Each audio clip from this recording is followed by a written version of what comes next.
Well, here we are on day 7 of our 21 days of prayer. So it has been a remarkable week. You see the amount of prayer requests that your church family has laid up here. Again, as always, anytime. This is not just for us as the church staff to pray over, but it's for all of you to be able to come and to pray for any of these that you would like. You can just come, take one or two at a time, pray over them, put them back up here so that others might continue to pray for them. You can leave a request up here. There's, empty prayer request cards here, back there where the cameras are. You can always just make a prayer request. And that's what this is all about. It's about coming together as a church, family, and body, seeking the Lord together and learning to make prayer our first response to everything that we have in life. And learning to make prayer a worshipful response to the living God. And I've not met the Christian yet who doesn't believe one thing. Almost every Christian I've ever talked to, in fact, everyone I've ever talked to, and even some that I have read who I would consider just stellar, above the board, followers of Christ. All of them, every single one of them has this to say when it comes to prayer. I don't pray enough, or I think I should pray more. There's not a lack of desire. I've not met the Christian yet who doesn't have a desire to pray more. And we face all different kinds of challenges when it comes to prayer. Some things like I don't know how, I don't feel worthy to ask God for anything. I don't feel God like others do, or there's just life circumstances, or there's relationship issues, or we can just get to the point where we get a little jaded and cynical and just think, well, prayer really doesn't change anything anyway. And all of those, or any one of those, might be true, but I don't think they are the greatest barrier to prayer. There's one thing that I think is the greatest barrier to prayer, and this is something so simple, so universal, yet we all deal with it. And if you don't intentionally push back against it, if you don't ever deal with this, it will just continue to perpetuate a cycle, and these things that I just mentioned will never ever overcome. You'll never ever overcome them with your desire to pray. You'll always just have this desire to want to pray. And so you got to ask yourself, what is the greatest challenge to your prayer life? It's one simple word. Again, it's one word that's going to sound so simple, you're going to be tempted to be like, oh, that's not it. That's not it. It's so simple, yet it's powerful. And the good news is you've got the ability to change it. In fact, you've got the ability to change it tonight. You don't have to leave here without changing your mentality around this one simple area that is, I think, the greatest enemy to a vibrant, life-giving prayer life. Here's the one thing. Hurry. You're in a hurry. Now, hurry, when I talk about hurry, I'm not talking about simply I got to move fast. Hurry is also an attitude and a mindset and a heart posture. That we're always in a hurry. Hurry is a state of mind and soul that causes anxiety, it causes stress, it causes fear, it causes frustration. It probably causes most of the fights that you have in your relationships. Hurry is not just having a lot to do. Hurry is having this attitude. If I don't get it done, it won't get done because nobody else will take care of it. That's what hurry boils down to.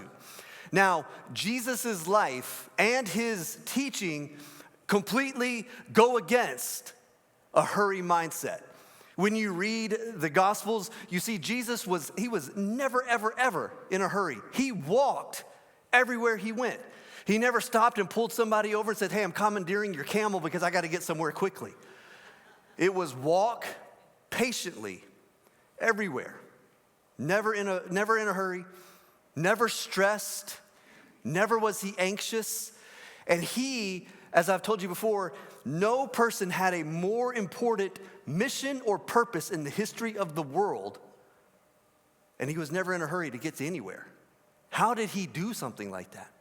And how can we do something and live that way? One of the things that we've got to come to grips with is one of my most famous and one of my favorite statements and teachings of his, that sometimes we can read it, I think, and we just sort of gloss over it, and not dismiss it on purpose, because we would never do that, but we sometimes think like, man, that sounds good. I don't know really what it means. And it's in Matthew chapter 11, verses 28 through 30, where Jesus says this: "Come to me, all who labor and are heavy laden, and I will give you rest.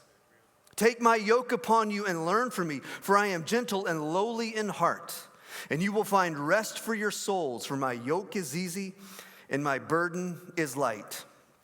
And so the image is this: take my yoke upon you. Let's stay on that one for a minute, because this is where we really begin to see how Jesus sets the pace for our lives. This image really is a very graphic image of how he shows us, like, I set the pace for your life, and if you allow me to set the pace for your life, hurry will never be something, an attitude or a heart posture that is going to plague you and cause you to miss out on a vibrant life of following him. So let's kind of talk for a little bit about how these yokes actually work. Here's a picture of one. I think it will come up here on the screen in just a second. There it is. So you see, the oxen are not equal, and they never were. They weren't equal. There was always one that was older and stronger, and the yoke was designed and fitted to the older and stronger one. And then they would always put a younger and one that was weaker with the older and stronger one, in order not to help him out, but in order to learn, this is how you walk, this is how you do this. And so the yoke was custom fit to the stronger animal. The experienced ox, they set the pace, they set the direction, they set the amount of pull. The weaker ox was guided and learned by staying in step with the older one. And so the load, it was unevenly distributed by design. That's the way it was meant to be. And so the weaker animal was never expected to pull the weight equally. It wasn't a 50-50 share. If it tried, if the one on the left there, or your right, would try, it would just exhaust itself. And it would wear itself out. And so if it lagged, then the stronger ox, if it fell behind, the stronger ox would compensate for its weakness. Now, that's farming, but you pair this with what Jesus was saying.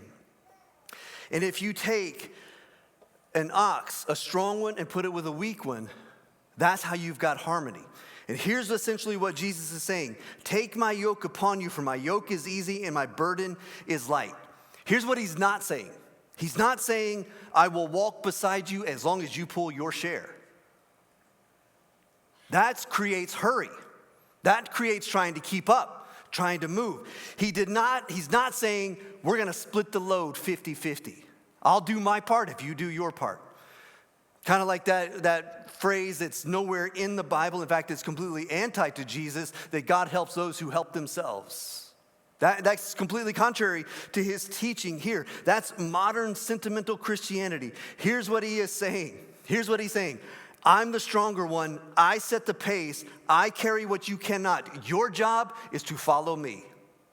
That's essentially what Jesus is teaching them when he says, my yoke is easy and my burden is light. The yoke is easy, not because there's no burden, but because you are not the primary load bearer of your life.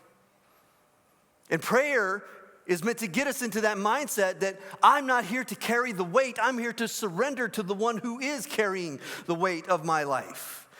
And so if you feel like you're crushed, if you feel like you don't have time, if you feel like you're in a hurry, not just like you're trying to move quickly, because there's just times you're going to have to move quickly. But you understand when I say that hurry, it's not just moving quickly. Hurry is an attitude as well. It's an attitude of like, it's got to happen right now. I've got to take care of things. I got to get it done. If you feel like that is what you're always facing, friends, you're not in Christ's yoke at all. You're not walking with him at all. You're not in his yoke. You're trying to pull your own weight. And here's the reality. Jesus never invited you to be a co-redeemer with him. He does it all. He pulls all of the weight. You're not here to co-save yourself. You're not even here to co-sustain your life. That's nothing of what Jesus, he invites us to submit and to follow his strength. And prayer is one of the ways that we submit and surrender and follow his strength. But now this is completely, as I said, this is something we are going to have to intentionally push against because modern American life is always hurried. It's always in a rush. In fact, in a 2018 poll, most American families, they get 37 minutes of quote unquote quality time a day. That's it, 37 minutes. The reason is the hectic schedule of life, work, school, extracurricular activities, and all of the other things that we fill our lives with. And the simple reality is that at times we are addicted to hurry, not to moving fast. We don't like necessarily moving quickly, but we are addicted to the attitude of hurry, of I'm gonna take care of this. There's a couple of reasons why we get addicted to it. Hurriedness and a hurried attitude and a busyness in the 21st century is the picture of success. You know how we know this is true? Go ask a retired person, what do you do all day? And they're, oh man, I am so busy, I don't even know how I had ever had time to work. Of course, Pastor EJ, there you go. Even in retirement, it's like, hey, listen, EJ, you've worked for 50 years. Retire. Rest. But all of it, it's like, no, just, it's okay. It's like, what do you do in retirement? Sit. Pray. That's all? Yep. And that's not all. That's amazing. Why? Because we feel like our culture makes us feel guilty. It makes us feel guilty. Why? Because if you're not in a hurry, you're not productive, and productivity equals worth. And Jesus has something completely opposite to say about that. It's not what you can do, it's who he makes you. That makes you worthy. It makes you worthy. It's who you are in him that makes you worthy. Another reason we get addicted to this is because, in all honesty, hurried attitude is how we maintain control of the situations that feel like they're going to be out of control if we don't do it. And so prayer becomes a last resort because it's like, I got to take care of this. I got to get to it. I got to say, I can't take the time. I can't pause. I got to get to this. I got to cover my bases. I leave nothing undone, no stone unturned, no decision undone, no task incomplete. Why? Because the mindset and the attitude is, if I don't, who will? And then you see how that goes. That's contrary to Jesus saying, take on my yoke. Because the mindset is, if I don't, who will? Jesus' answer is, I will. I do. I am the one who carries the heavy burden of your life, not you. You don't have to carry the heavy burden of your life. You surrender and submit and follow him and let him carry the heavy burden of your life. Because we can fall into this mentality in this trap that if productivity equals success, then the harder I work, the more success I'm going to achieve. And friends, that's just simply not the case, no matter how strongly we want to believe it's true. I found that out when I was a teenager. When I signed up I was in karate already, but I signed up to kickbox one time. I trained, and I had a trainer who worked me to the bone. Man, just hours and hours and hours of training. I just worked and worked and worked, and then I got in the ring and lasted 2 rounds. Work did not equal success at that point. No matter how much we want to believe, if I just work hard, I'll get it. That's the American dream. That's not Christianity, though. That's just not reality. Jesus says that here's what Jesus says: rest in me, and I will give you all. Not work hard and earn it. Rest in me, and I will give all things to you. So let's come back to the image a little bit. In a real yoke with those 2 animals, the older, stronger one doesn't look at the younger one and say, hey, how fast do you want to go today? The speed isn't negotiated. The strong ox sets the pace, sets the direction, stops and starts. It sets all of those things. The younger or weaker ox, it doesn't get to say, I don't feel like going today. I don't feel like following today. It doesn't get to say, hey, let's go a little faster if you don't mind, please. I could go a little bit quicker. If it tries, this is what's amazing. So this whole image that Jesus gives to us, if the younger ox tries to set the pace, because that yoke was specifically designed and fitted for the older one, that also means it doesn't fit as perfectly to the younger one. And if he tries to push, here's what's gonna happen. It's gonna choke, it's gonna snag, and it's gonna get very, very uncomfortable. And when it comes to hurry, we treat hurry a little bit like it's a personality or a scheduling issue, but ultimately, friends, hurry is an attitude and a spiritual issue. It's a spiritual issue because here's what it reveals. If I feel like I've got to hurry and I've got an attitude of hurry, here's what it conveys. I don't trust Jesus and the pace that he is setting. I got to get out ahead of him.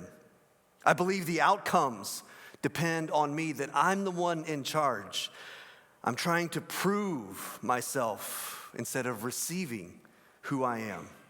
I've quietly assumed that I can take the wheel from here. I can handle it. You don't hurry when you're trusting Jesus and the one that he is the one pulling. You hurry when you are afraid that he either won't get it right or can't get it right. That's when our mindset and our attitude switches to hurry. And this is why you take that image where, that strong ox that weak ox, when it gets in a hurry and it pushes ahead and it begins, it chafes and it rubs and it just things don't fit. That's what hurry feels like, yeah? Chronic tension, anxiety, stress, a shallow prayer life. Because I don't have time any more than just to say some cursory prayers. I pray over my dinner or pray over my food before I eat. I spend a couple minutes if I have time. Most of the times I don't find that I have time in the morning or in the afternoon or whenever I can find time. And there's a very shallow prayer life because hurried attitude is one of the greatest barriers of a prayer life. We become impatient with people. We lose our joy. We're irritable all the time. The smallest little thing will set you off. And it's not because you don't have a desire to pray more. It's not because you don't have a desire to not be that way, but it's simply because you're out of sync with the one who is leading. That's all it is. And it's the good news is that Jesus' yoke isn't crushing and Jesus' yoke isn't full of guilt and shame. You don't have to feel like I'm, guilt and shame over the fact of like, man, I'm just out of sync. All you have to do is turn to the one who you want to follow and say, I want to come and follow you. And that's what the good news is here. He says, this is the one place where Jesus gives us an insight into his heart. The one place. There's a book called Gentle and Lowly. I highly recommend it. But it comes from this title here where it says, or the title comes from these words here where Jesus says, I am gentle and lowly in heart. And one of the things the author points out is that in all four of the Gospels, in all of the teachings of Jesus, this is the only place where he gives us an insight into his heart. And those are the two words that he chooses to describe himself. Gentle and lowly.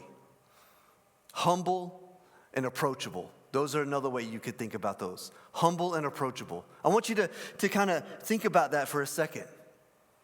The King, the one that we worship, the one who words kind of get lost in describing how wonderful and glorious and majestic and powerful and awesome Jesus is. Yet he says when it comes to those of us who follow him, he is humble and approachable. And what that means is that if you sense any shame, guilt, and you're like, listen, I want to turn to him, you're not going to turn to Jesus and him sitting there going, I told you so. No. When you turn, you're going to see this. Come. Amen. Come, open arms. That is his posture towards you.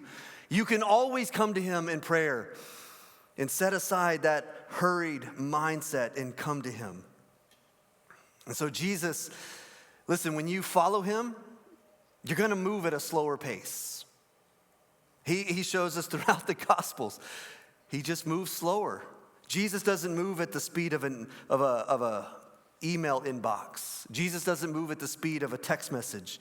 Jesus doesn't move at the speed of urgency. Jesus doesn't move at the speed of which we like to move with. He walks. He would withdraw. He stops for interruptions. I mean, have you ever thought about some of the interruptions that he has?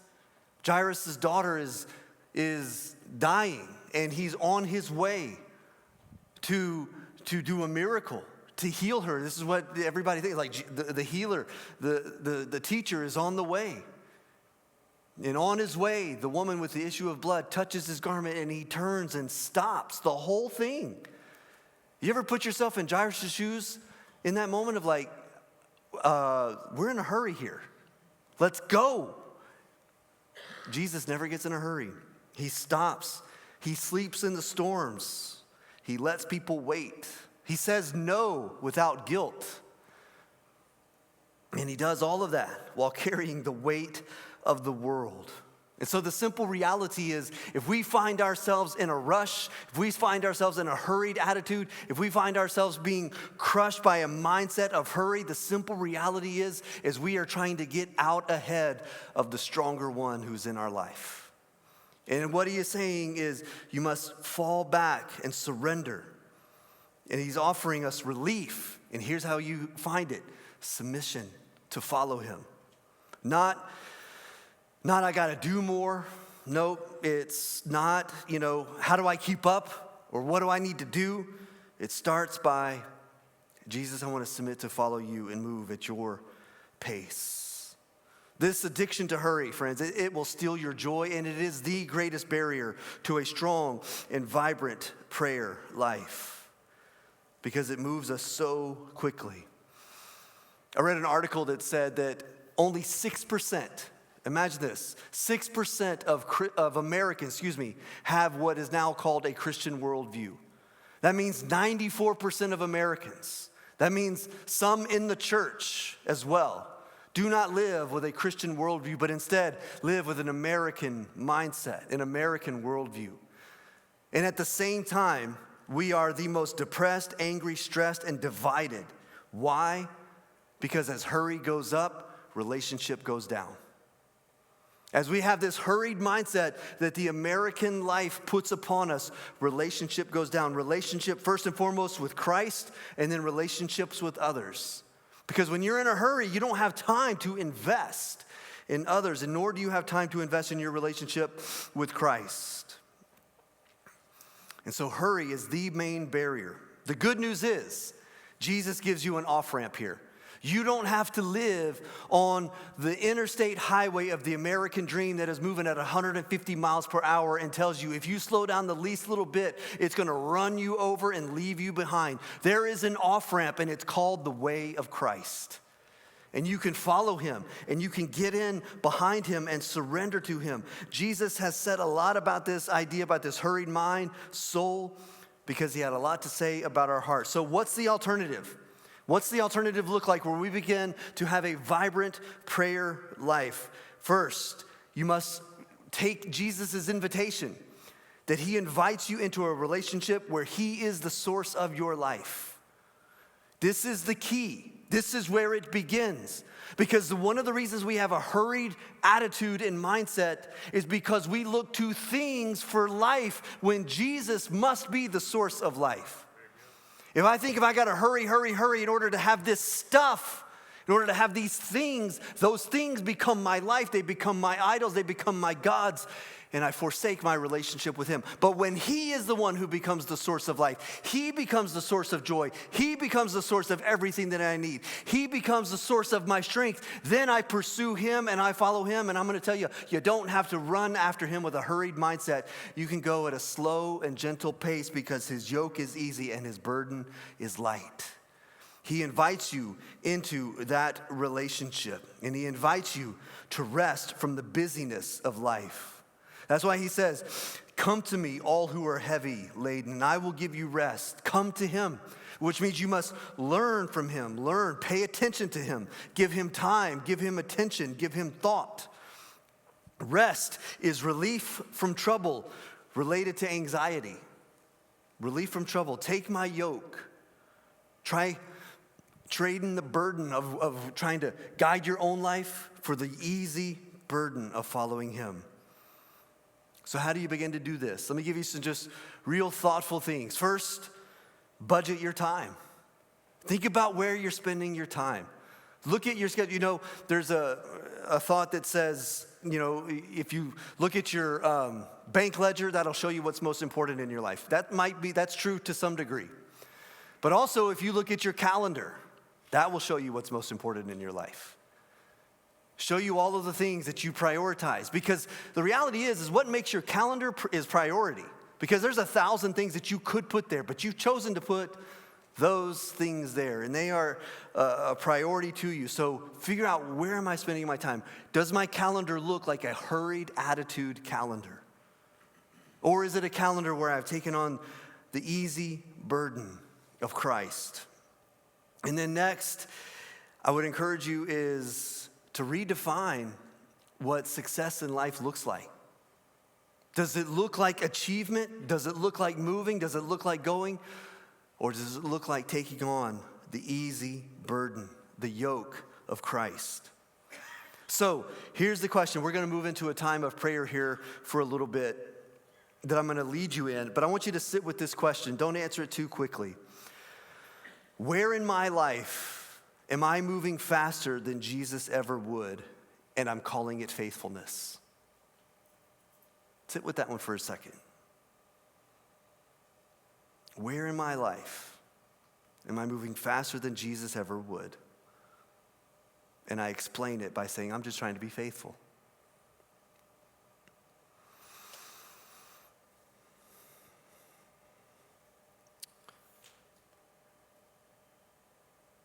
Wherever that is, that's usually the place where prayer feels dry, Scripture feels lifeless. You feel like joy just leaks out, and prayer becomes something you have to do, not something that you desire to do. So I want to lead you, in a time of prayer. And we're going to do something very simple. Do something, this is just a time to not rush to the next thing. We're going to this is where you get on the off-ramp, y'all. Where we begin to say, listen, I don't want to have a hurried attitude. I don't want hurry to be a barrier to my ability to meet with Christ. I want to take Jesus up on his invitation to move at his pace, not ours. And so I'm going to guide you for the next 10 minutes. We're going to go through a time of prayer. And so right where you are, I want to ask you to bow your heads. If you feel so inclined, feel free to kneel at your seat. And I'll give you a few minutes just to kind of get settled there for a moment.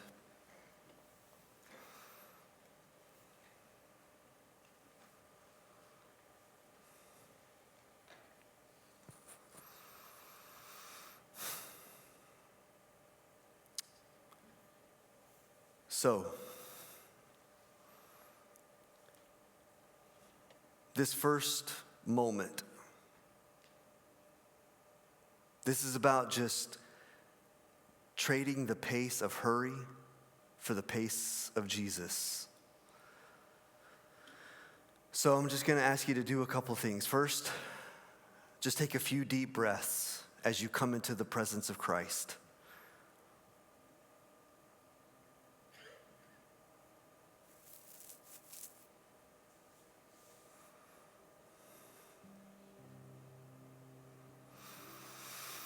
And as you breathe deeply and just slow yourself down purposefully, as I said a moment ago, when you come into the presence of Christ, imagine him arms wide open with a smile upon his face. And he's saying, come to me, just as he said in his word, come to me.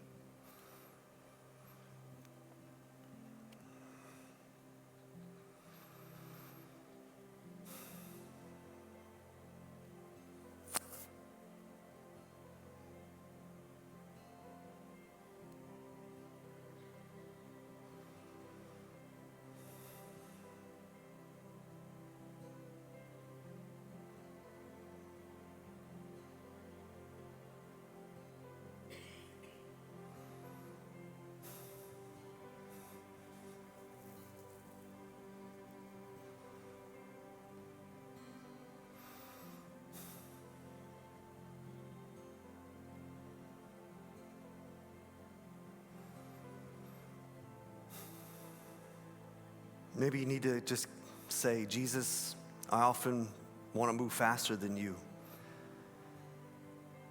And right now, I just choose to stop.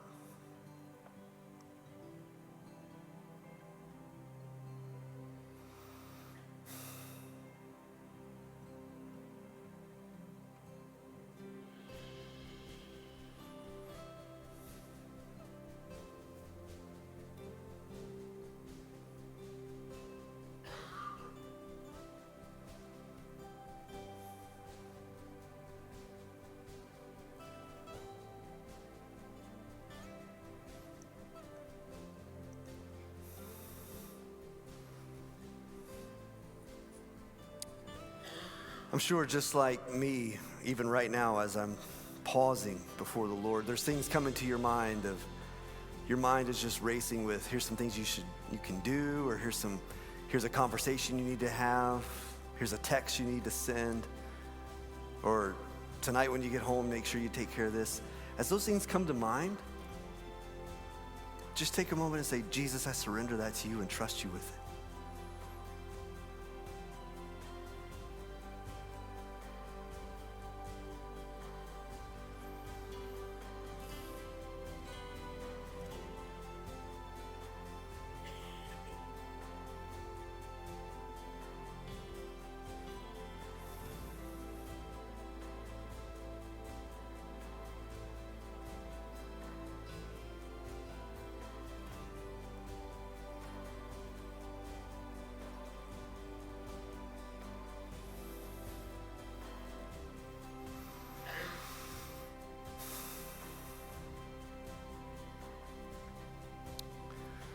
Now it's time let's move into a place of honesty and just really opening our heart before the Lord and just ask him this question. Jesus, where am I out of step with your pace?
As things come to mind, as Jesus brings things to mind, name them, name what they are.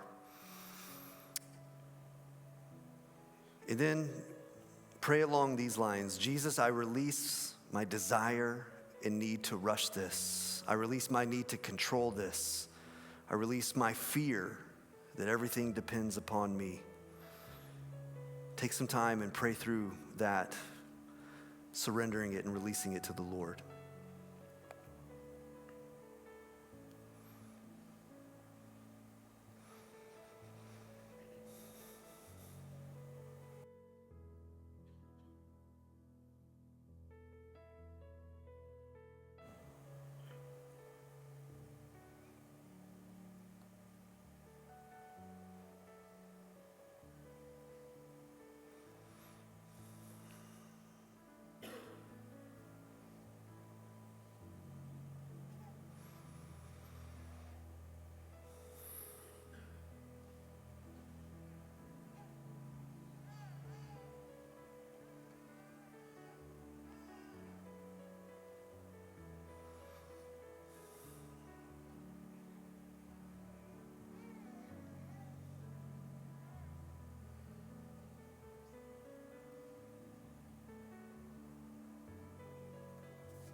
So this is, not about resolving everything yourself. Again, it's about coming to him and receiving his yoke. So ask Jesus now. Jesus, what does it look like to take your yoke upon myself and to walk at your pace?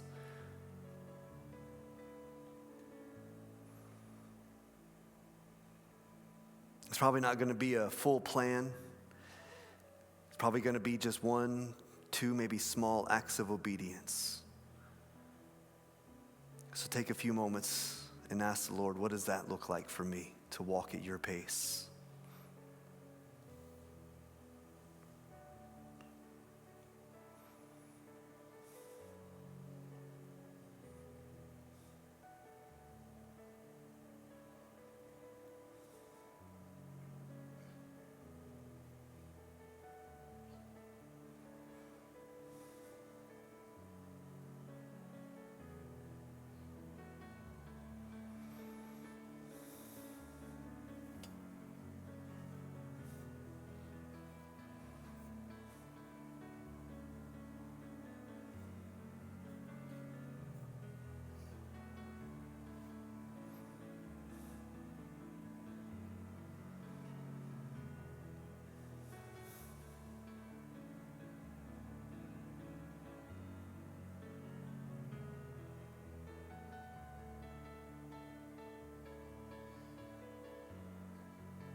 Jesus, we thank you that you're not in a hurry.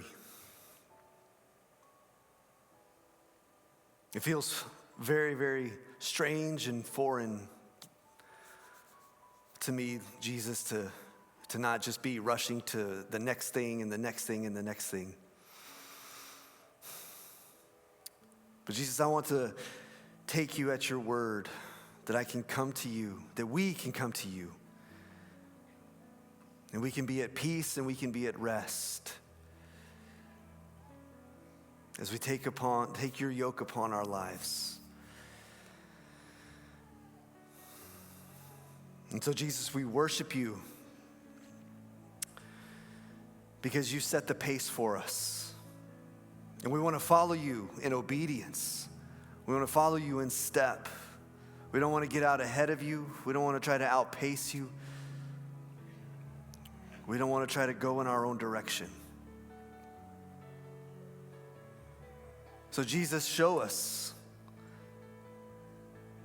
moment by moment, tonight into tomorrow and the next day, what it looks like, what it means to be obedient to your teaching here, to come to you, to find rest for our heavy souls, and to come to your gentle and lowly heart. That we can come, that you're approachable, that you welcome us with open arms.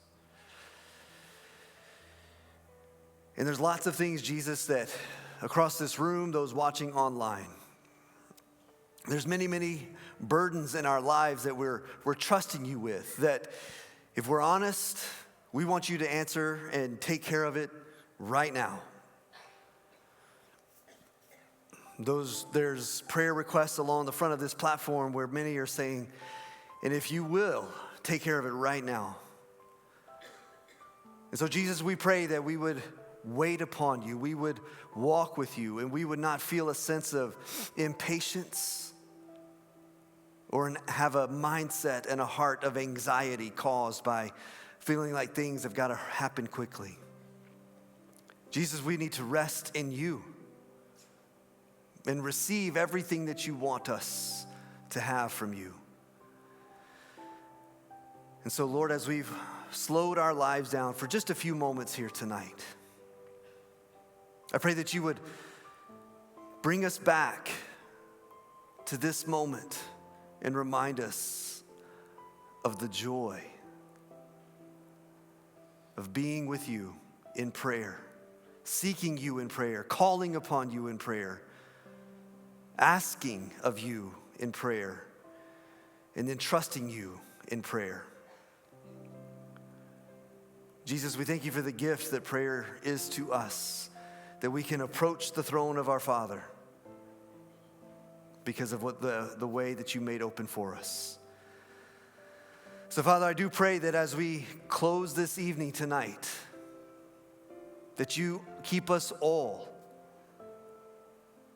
keep our hearts in a place where we follow you as you set the pace and we set aside our hurried lives.